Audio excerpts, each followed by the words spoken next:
Welcome to Chapter 1. In this course, we're going to talk a lot about finance in general. The basic outcome that we hope to achieve from this course is for you to have an introductory picture, if you will, or an understanding, a basic understanding of accounting statements, how businesses use those statements, how businesses make decisions, and in the end, what do companies attempt to do when they expand, when they buy assets? What is it that companies hope to achieve? We'll also spend a little bit of time talking about measuring performance, and we'll talk about the sources of financing for a company. So let's go ahead and get started. Talk about some basic economic concepts. So what is finance? Finance essentially is anything that has to do with transferring money. It could be an instrument, but it could be actions as well. So cash management, investing, financing, implementation of plans. Essentially what we need, or what we need to understand, is that when companies or managers are performing these tasks, they're obviously trying to do something, right?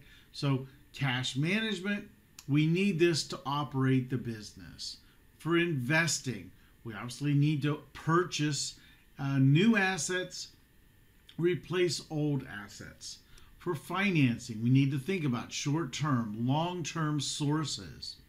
And in the end, we need to combine all of these tasks into a plan to figure out what the company is going to be like moving forward in the future. Where do we hope to go? So cash management obviously is very critical. If you don't have cash, you can't do anything, right? So obviously we can't exist very long with poor cash management. So we have to observe the cash within the company.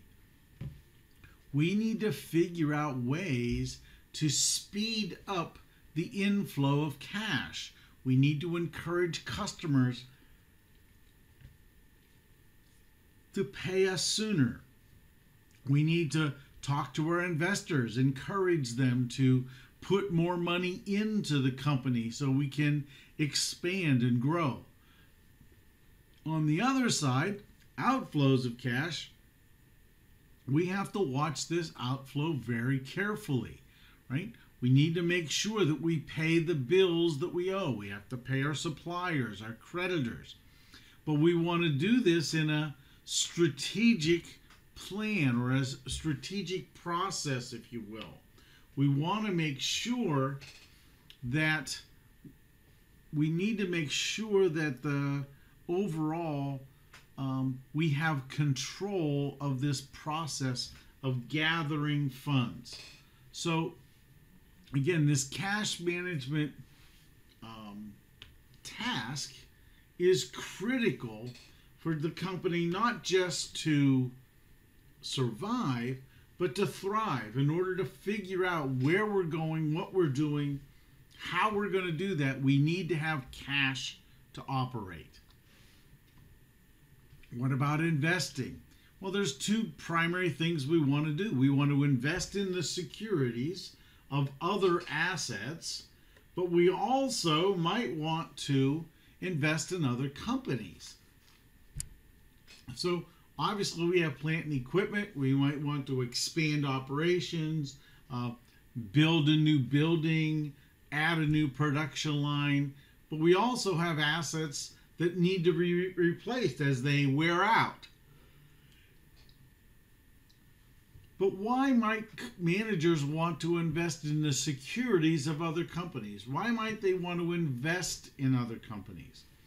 Well, they can do this from a strategic perspective to gain some initiatives, if you will, or gain some advantages in the actual maybe some lower costs, etc. We might also want to gain some partners to take ventures that we can't do on our own. So there's lots of reasons why we might ultimately want to invest in other companies. In the end, we could be doing this just, quite frankly, just because we're an investor. We could do it just like people invest. Businesses can invest as well. Oops. Sorry, went too far. Pushed the wrong button. So what about financing, right? When managers are thinking about gathering money, what is it they think about? Where do they go to get money? What are the sources of funds for small businesses? Typically, they have their own assets.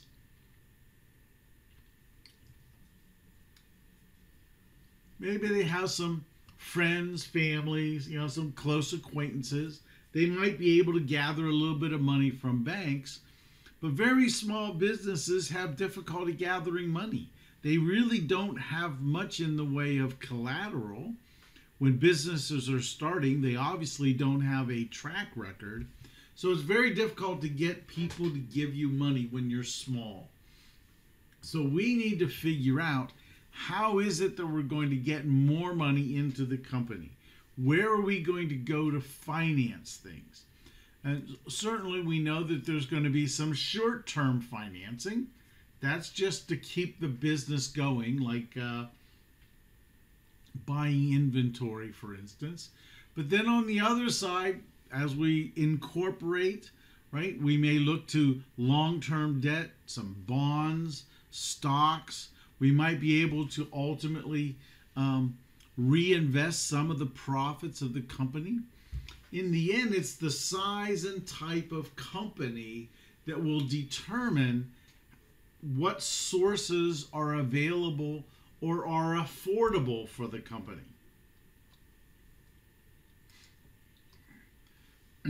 What about the strategic plan? I mean, why do we even need a strategic plan, right?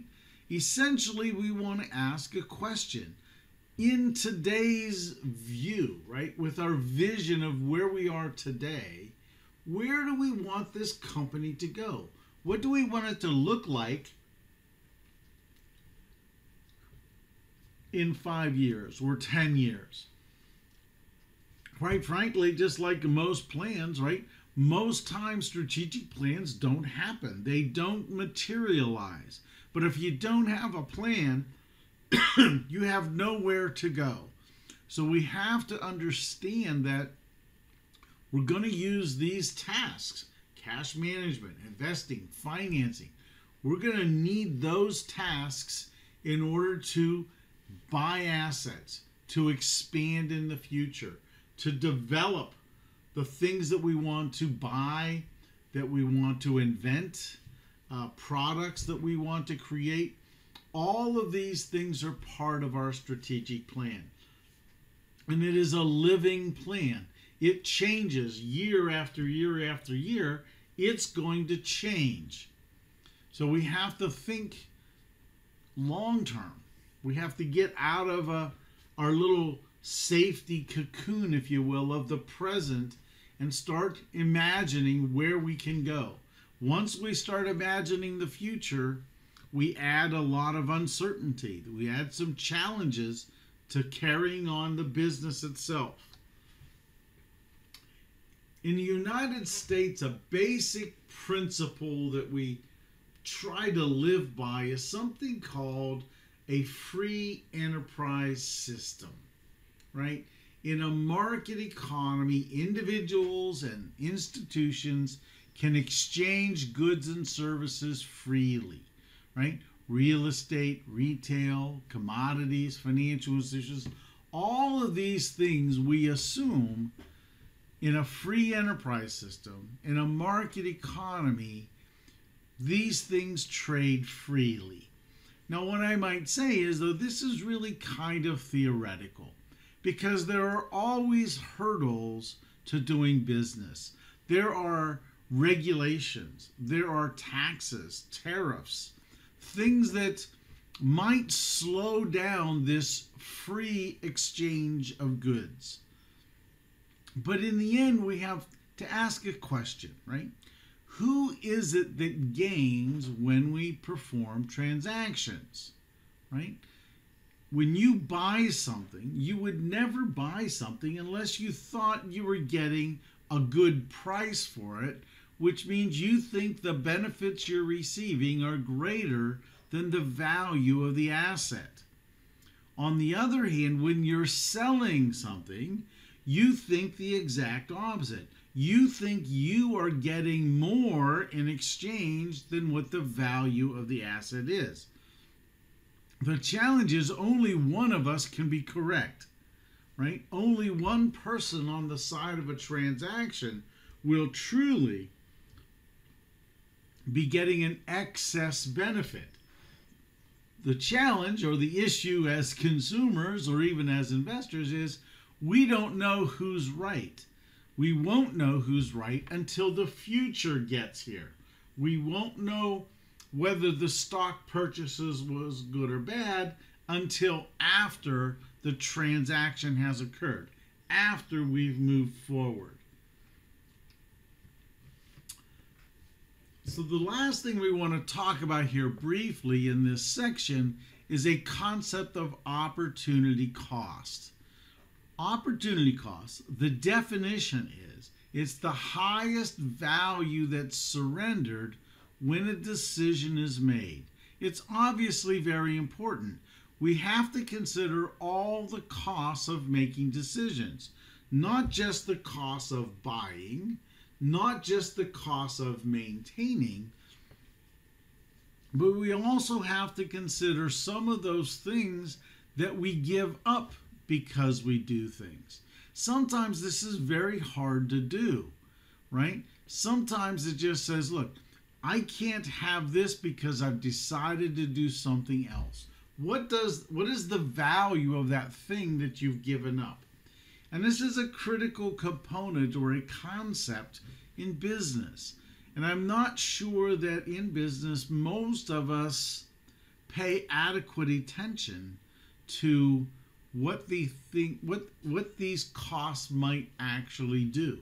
Sometimes we may give up something that's very beneficial because our mind is set and is driven in another direction. So that's the very first part of this concept of economics. We'll have part 2. We'll start in a second.